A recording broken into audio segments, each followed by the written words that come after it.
A Nigerian teenager has been found guilty of killing a Ghanaian teenager in the UK, all because of weed. This story is so sad because the people involved are really young boys with bright future ahead of them. And somehow the series of events that led to this tragedy was not supposed to end the way it did. But here we are. On the 23rd of April 2023, a 19-year-old Ghanaian boy by the name of Kwabena Osaipoku, who was a student of the University of Northampton, was stabbed and killed during a fight with a 19-year-old Nigerian student named Melvin Lebaga Idubo, who was also a student in Northampton, New South Bridge, where the incident took place. Now, according to the story, according to what led to the fight that ended one of these boys' life, it was said that Melvin, the Nigerian boy, was a weed dealer. He sold drugs as a side hustle. He was a student by day, but by night, he was a drug dealer, dealing in cannabis, weed as they call it.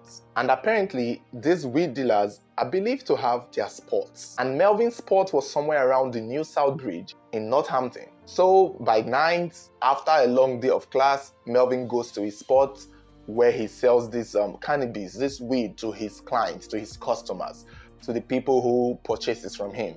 And, weed is a business where, it's like a product people use, consume, and they need again, they come to him, he sells. Apparently, over time, Melvin started noticing that some of his clients were declining or had already been supplied. He started realizing that those who used to purchase from him in that spot, whenever he comes, he realizes that they have already bought. It's not clear how he found out. It might have been one of his clients who told him, oh, sorry, I've already gotten for the week, so maybe next week. Only for him to learn that another teenager has been selling weed in his spot. And when he learned that the teenager was Kwabena, he decided to hatch out a plan. It's not clear if Melvin already knew Kwabena before this time. It's not clear if they were familiar with each other. It's not clear who their boss is. But when Melvin found out that Kwabena has been selling cannabis in his spot, his first reaction was to scare him off the spot or warn him to leave the area. He really wanted to run Kwabena out of business because the fact that Kwabena was dealing in his territory was affecting his business. And so he hashed out a plan with another Nigerian teenager by the name of Ogechi Eke.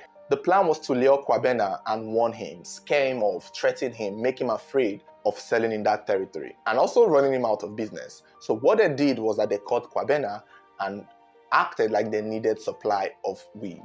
And Kwabena took off 1,000 pounds worth of weed and went to Melvin thinking that this was a client, thinking that this was somebody he was going to supply to. And when Kwabena got to Melvin held him hostage, collected the 1,000 pounds worth of weed.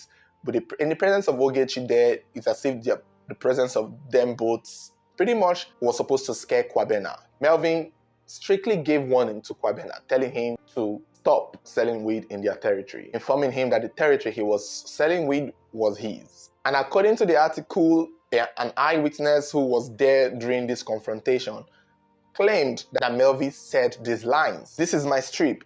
What are you doing strutting drugs around here? Our line is here." And I guess this line came up in court, which pretty much gave the impression that, okay, Melvin was deliberately trying to warn Kwabena from selling drugs in their area, which means he wasn't luring Kwabena to hurt him. Melvin's intention was to threaten him, scare him, and maybe take the weed away so that Kwabena would not have anything to sell. And I think that was the problem. I think that was where the issue started escalating from. If he had warned Kwabena or he had spoken to Kwabena in a reasonable way, maybe Kwabena would have understood or put up, and probably considered it. But taking that 1,000 pounds worth of weed from Kwabena to demobilize him or to run him out of business was not the best choice for Melvin. And the neighborhood where they met to have this negotiation clearly wasn't theirs. So after the confrontation, Melvin decided to go back to where he was coming from. But Kwabena was like, he's not going to let these guys, that is Melvin and Ogechi, go with his 1,000 pounds worth of cannabis. Kwabena followed Melvin and Ogechi, trying to get his weed back, trying to have them give him back the 1,000 pounds. almost like he has understood, or almost like he has agreed not to sell them, but he was supposed to give him back the weed. At this point, he's now stealing. And in the process of Kwabena trying to confront Melvin to give him back the 1,000 pounds of cannabis, it escalated into a fight. And in that fight, Melvin brought out a knife and stabbed Kwabena twice in his neck and ran away. Kwabena was seriously injured, and before paramedics could get to the scene, he was already gone. Now, Melvin, knowing what he had done, decided that his life was going to change. In an instant, his entire destiny just pretty much changed. It was said he called his girlfriend, who quickly came, gave him a new clothes, his old clothes that he was wearing. They took it off and burnt it in an iron bin. In fact, the girlfriend was also said to have helped him process some papers to get him to Paris so that he can, from Paris, go to Nigeria and be on the run. Because right now, he knows what he had done, and he knows that law was going to come for him. But in his plan to run to Nigeria, he was convinced, maybe by the UK police, or maybe by his family, or maybe by his friends, to return back to the UK and turn himself in which he did. His friend Ogechi, who was 18 years old, by the way, and his girlfriend Zanel, who was 19 years old of age, were all arrested, and they were all charged with, the crime.